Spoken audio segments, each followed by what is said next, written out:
नमस्ते दोस्तों, स्वागत है आपका मेरी नई कहानी में। मम्मी ने मुझे शादी के पहले हर बात तो सिखाई थी, घर कैसे चलाना है, संभालना है, सबका ख्याल कैसे रखना है, लेकिन एक बात कभी नहीं बताई, शादी की पहली रात। सिर्फ फिल्मों में जैसे खूबसूरत नहीं होती मेरी सहेलियों, मेरे लिए वो खूबसूरत के साथ साथ खुशी के साथ साथ बहुत सारा दर्द भी थी और डर भी थी, घबराहट और आंसुओं से भरी हुई थी। मेरा नाम नैना है। शादी के दिन ही मैं बहुत खुश थी, लेकिन उतनी घबराई हुई भी थी, क्योंकि लोग पता है सब मुस्कुराकर मजाक उड़ाकर क्या बोल रहे थे, आज से नई जिंदगी तेरी शुरू होने वाली है। मैं बस मुस्कुराती रही, लेकिन दिल में हजार सवाल चल रहे थे। मम्मी ने हमेशा कहा था कि ससुराल जाके सबका दिल जीतना, ये सब करना, पर पहली रात को क्या होता है, कैसे इमोशंस खुलकर होते हैं और भी चीज़ें कैसी होती हैं, कुछ नहीं पता था। जब कमरे का दरवाज़ा बंद हुआ शादी के बाद, तो मेरी धड़कन इतनी तेज़ हो गई कि मुझे अपनी ही सांसें सुनाई दे रही थी, वो भी पूरे कमरे में।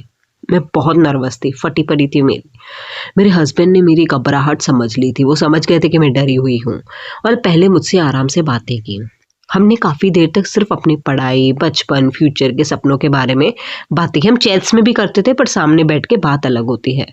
धीरे धीरे मेरा डर कम हुआ।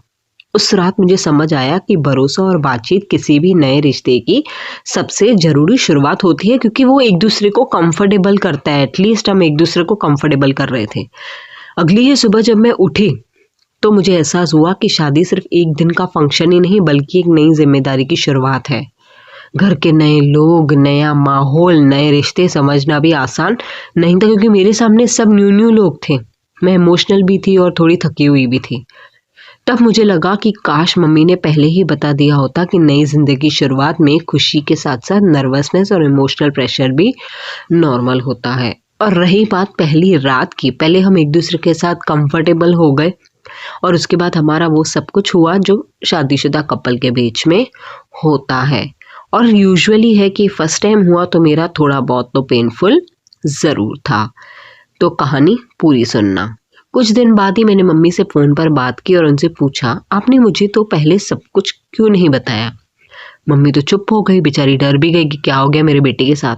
फिर धीरे से बोली, बेटा, हर बेटी का अनुभव अलग होता है।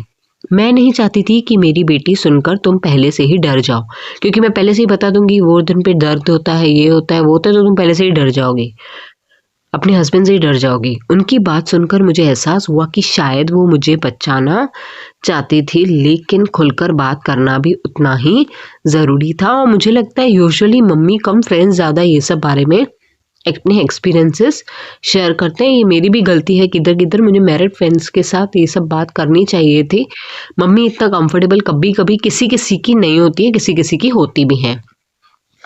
आज मेरी शादी को कई साल हो गए हैं। अगर कोई मुझसे पूछे कि शादी की पहली रात कैसी होती है, तो मैं सिर्फ इतना कहूँगी कि वो हर किसी के लिए अलग होती है। किसके लिए पेनफुल, किसके लिए एक्साइटेड, किसके लिए क्या। उसमें एक्साइटमेंट भी हो सकती है, घबराहट भी हो सकती है और कभी कभी इमोशनल चैलेंजेस भी हो सकते हैं। सबसे ज़रूरी बात यह है कि दोनों लोग एक दूसरे की फीलिंग्स का रेस्पेक्ट रखें। अगर उसे करना है तो हाँ, नहीं है कंफर्टेबल, नेक्स्ट डे कर सकते हो बिना किसी प्रेशर के। मुझे बस इतना अफसोस रहा कि काश इस बारे में पहले ही किसी ने खुलकर बात की होती, तो शायद मैं इतनी डरी हुई महसूस नहीं करती, नर्वस नहीं होती। कहानी अच्छी लगी तो लाइक शेयर सब्सक्राइब ज़रूर कर देना।